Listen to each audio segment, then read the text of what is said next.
Satellites detect a flash. Radar screens glow. A missile has just launched.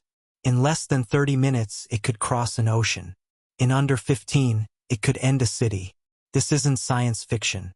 These are the most powerful missiles ever built. And today, we're counting down the top 10.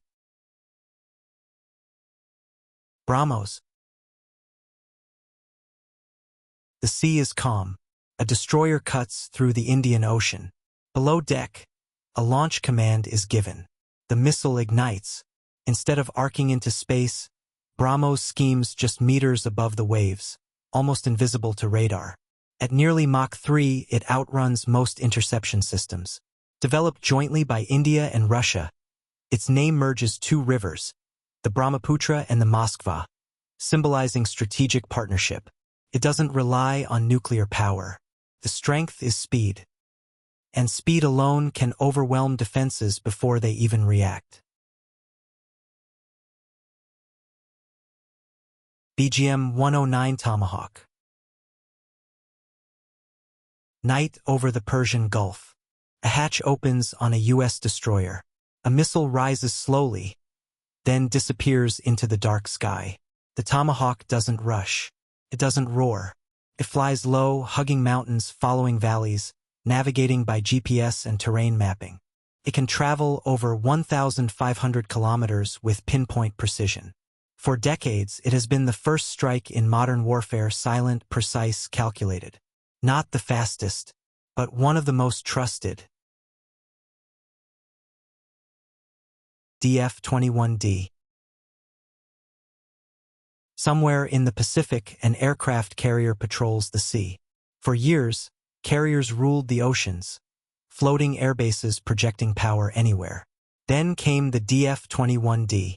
Nicknamed the Carrier Killer, this ballistic missile was designed for one purpose: hit a moving ship hundreds of miles away. After launching high into the atmosphere, it descends at hypersonic speed, adjusting mid-course, targeting one of the most heavily defended assets on Earth. Its existence alone forced navies to rethink their strategies, because suddenly, even the ocean wasn't safe.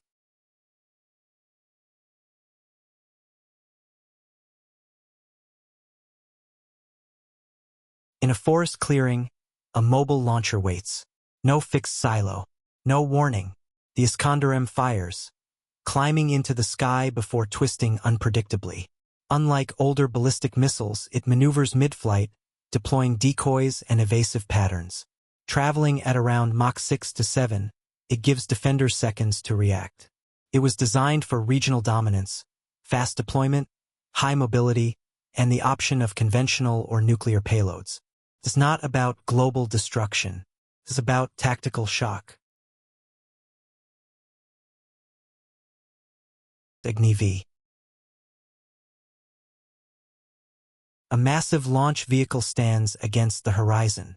Agni, named after the Hindu god of fire, ignites with a blinding plume. Stage 1 separates, then Stage 2, then 3.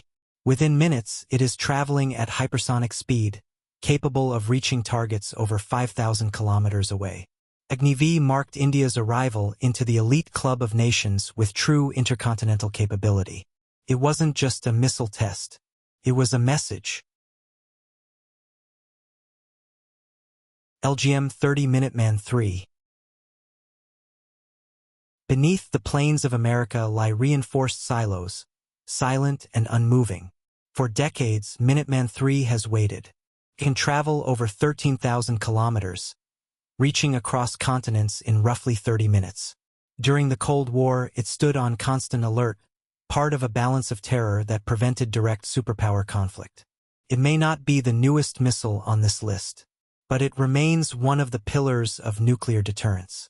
Sometimes power is defined by longevity.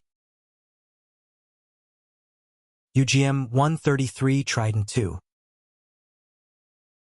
Deep beneath the ocean surface, a submarine glides silently. No radar sees it. No satellite tracks it precisely. Suddenly, water erupts. A Trident II launches from beneath the sea, punching through the surface before igniting into the sky. With a range of around 12,000 kilometers and multiple independently targetable warheads, it ensures second strike capability. Even if land bases are destroyed, the ocean still answers. That uncertainty is its true strength. DF-41. On a remote highway, a massive transporter rolls quietly. The DF-41 isn't locked in a silo. It moves. Road mobile and capable of carrying multiple nuclear warheads, it can travel over 12,000 kilometers. Mobility makes it harder to detect, harder to track, harder to eliminate before launch. In modern nuclear strategy, survivability equals power. And survivability is exactly what DF-41 was built for. RS-28 Sarmat. A silo door opens. The ground shakes. The RS-28 Sarmat, one of the heaviest ICBMs ever built, rises with immense force. With an estimated range of 18,000 kilometers and the ability to carry numerous warheads or hypersonic glide vehicles, it was designed to bypass missile defense systems entirely. Can take unconventional routes, even over the South Pole. During the Cold War, size meant power. Sarmat brings that philosophy into the 21st century. Avangard. Imagine a missile that doesn't follow a predictable arc. Instead of simply falling back to Earth, it detaches and glides. At speeds reported above Mach 20, Avangard can maneuver while traveling through the atmosphere, making interception extraordinarily difficult with current systems. It represents a new era hypersonic maneuverable weapons. This is not just faster, it's different. These missiles are built for one purpose: deterrence. Their power lies not in being launched, but in making sure they never are. From Cold War relics buried underground to hypersonic vehicles redefining physics, missile technology continues to evolve. And with it, the balance of power. Which one do you think changes the future the most?